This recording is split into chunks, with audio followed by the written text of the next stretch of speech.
I think this is an area where the church could really show up. If the church was to see, we're able to see the amount of people who are just suffocating under the demands of a normal life in America.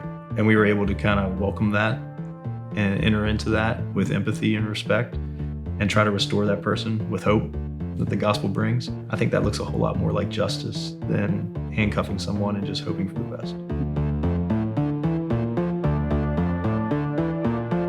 I firmly believe in restorative justice, and I can tell you there's people that I've arrested dozens of times. Clearly our system is not working, but is that law enforcement's responsibility? Justice is for both the victim and for the offender, and that's a process. It doesn't happen instantly. There are people with a lot of pain and a lot worse stories than my story.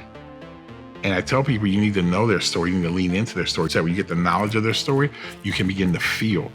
Do you ever agonize over people? Does your heart break with the realities of what we see so many times today?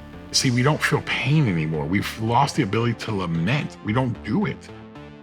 I think Christians should think about more than their circle. We want a seat at the table to speak, but we get to the meeting late. And then when we get to the meeting, we want to control the conversation. We need to come to the table of justice when it's time to meet. We need to listen to everyone at the table of justice when it's time to listen. And we need to speak when it's time for us to speak. Because I've seen injustice, I've experienced it.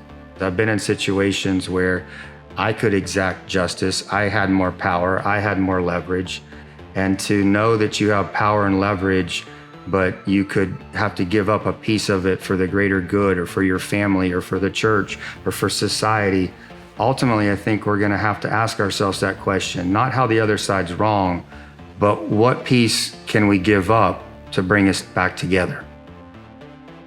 As a Black man, I have a perspective and people actually considering what I think and my experience and people caring about it and not just assuming like, oh, because you're in a Presbyterian church, you think, act, and feel exactly like me, but you have a whole different perspective because based off the world that you've grown up in and the world that you've experienced. That's important, actually getting to know people, actually having those conversations and listening to